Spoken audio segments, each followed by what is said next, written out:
সমাজে রন্ধ্রে রন্ধ্রে খেয়ানত, আমানতের খেয়ানত চলছে সব জায়গায়।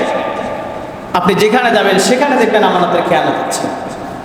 এমনকি মসজিদ, মাদ্রাসা এবং পবিত্র জায়গাগুলোতেও খেয়ানত শুরু হয়ে গেছে।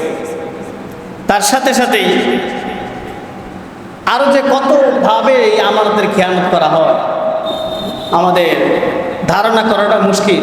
এমন একটা পজিশনে আমরা, এমন একটা পরিস্থিতির দ্বার হয়ে গেছি যেখানে আপনি যেদিকে তাকাবেন সেদিকেই শুধু আমানতের খেয়ানত চলছে।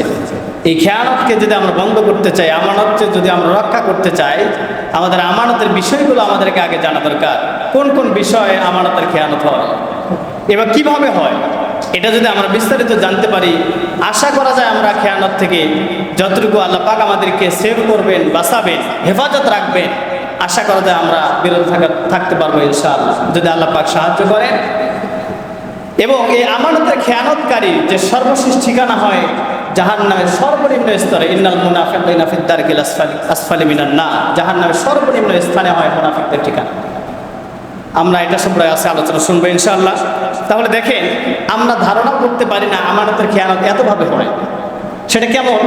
আজকে মনে করেন সাধারণ যিনি ব্যবসা করে, ব্যবসাও কিন্তু খেয়ানত হয়। কেমন করে? আপনার দোকানের পণ্যগুলো আপনি খারাপ পণ্যকে যদি আপনি ভালো বলে চালিয়ে দিয়ে বিক্রি করেন, এটাও আমানতের খেয়ানত।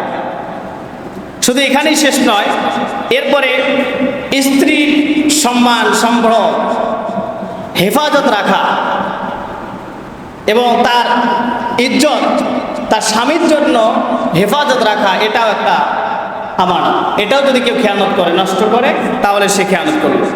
এমনকি সরকারি বেসরকারি যে টেন্ডারগুলো আসে, বাজেটগুলো আসে, এটাতে যদি কেউ তসরুপ করে অথবা বাজেটকে নষ্ট করে খেয়ে দেয়, কিছু খাইছে কিছু কাজে লাগাইছে, এটাও আমানতের খেয়ানত হবে। এরপরে দেখেন, যিনি দিনমজুর, যিনি পারিশ্রমিক, যারা কাজ করে পারিশ্রমিক হিসেবে কাজে লাগায়, তারা যদি কাজের মধ্যে ফাঁকি দেয়, এটাও দেখবেন যে একই খেয়ানতের মধ্যে পড়বে, আমানতের খেয়ানত হবে। এরকম শুধু আপনাদের উপরে চলে গেলে চলবে না।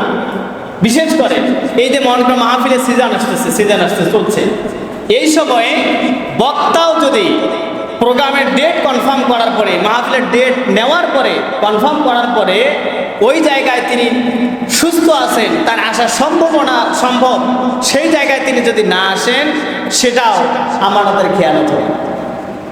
এমনকি যিনি মসজিদের খতিব, তিনি যদি হক কথার পরিবর্তে সত্যকে গোপন রেখে বিভিন্ন প্রকার কিচ্ছা কাহিনী বলে চালিয়ে যায়, সত্য বলতে সাহস না পায় যে ইমামতি চলে যাবে, এতটুকু ভয়ে যদি সত্য কথাগুলো না বলে, তাহলে ইমামও আমানতের খেয়ানত করবে।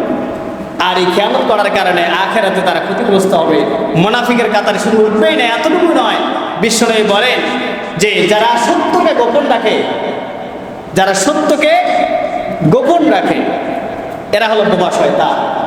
এজন্য আমি যতটুকু সম্ভব আমার জায়গা থেকে কোরআন এবং হাদিসের আলোকে সত্য কথা বলবো।